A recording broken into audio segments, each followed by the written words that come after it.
In this video, I'm going to go through Red Cloud's War, or what's otherwise known as the Bozeman War, and then the 1868 Fort Laramie Treaty.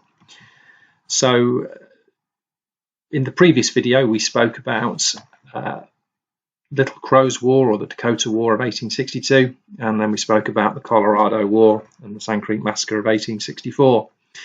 This conflict focuses on Red Cloud's War, which is taking place in sort of northern Wyoming into Montana, this area of the sort of northern plains here. The trigger for the war was the establishment of the Bozeman Trail, which, as you can see on the map here on the bottom left-hand corner, sort of extends through a series of US Army bases, including Fort Laramie here, from Julesburg all the way up to Virginia City, and it cut right through the Sioux hunting grounds, which had been established in the 1851 Fort Laramie Treaty.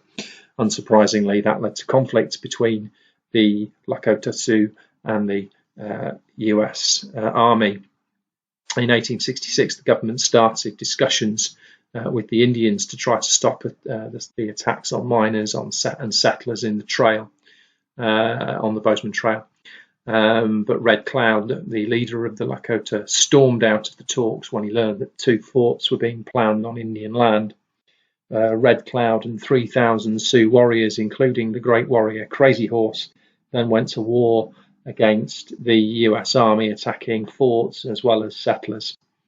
One of the most notable episodes in the conflict was the Fetterman Massacre, or what's otherwise known as Fetterman's Trap, where Captain William Fetterman and 80 soldiers rode out into what they didn't realize was ultimately a trap of 1,000 Plains Indian warriors. Fetterman and his men were massacred and scalped. Obviously, this was a shocking event for the US Army. The Sioux then blockaded the Bozeman Trail so no one could pass through it. They lay siege to some of the forts. It was a huge success for Red Cloud. They really, unlike the other conflicts, what Red Cloud had been able to do was to build a coalition of forces of other tribes as well to fight against the United States Army here. They had tremendous strategy, and this was a humiliating defeat for the United States Army in the West, one of the worst defeats they suffered in the West.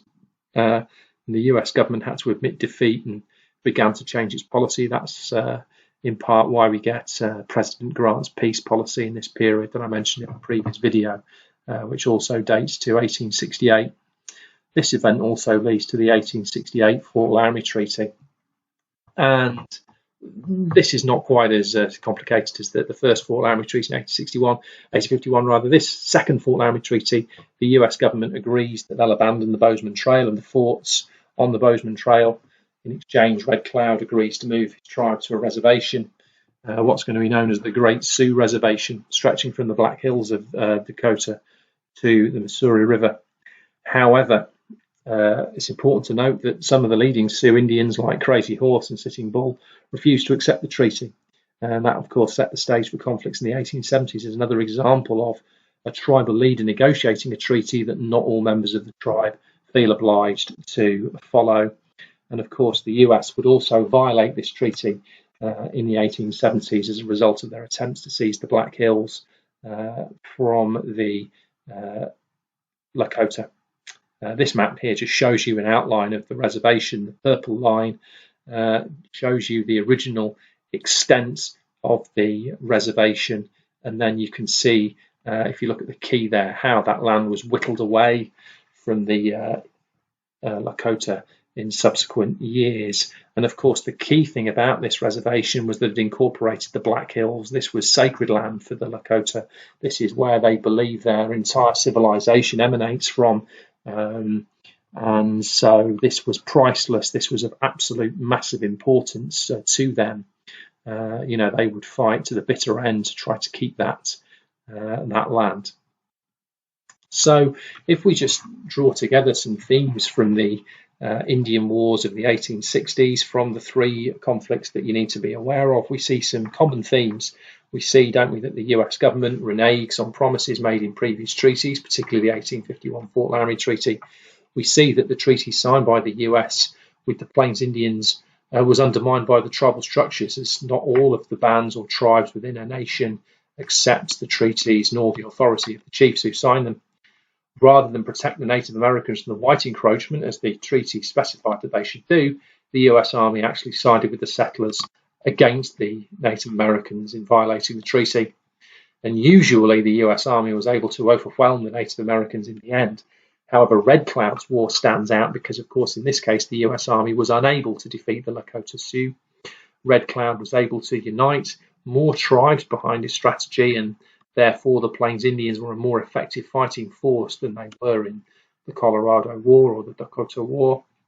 And the US were forced to change tactics as a result, because you get the shift to the peace policy of Ulysses Grant, the 1868 Fort Laramie Treaty. After this conflict, of course, Indian disunity would surface again as Crazy Horse and Sitting Bull refused to accept that treaty, while Red Cloud himself did agree to go on the reservation. And all of that then manifests itself in the crisis of the 1870s, including, of course, the infamous Battle of the Little Bighorn, Custer's last stand, which we'll get to in our next video.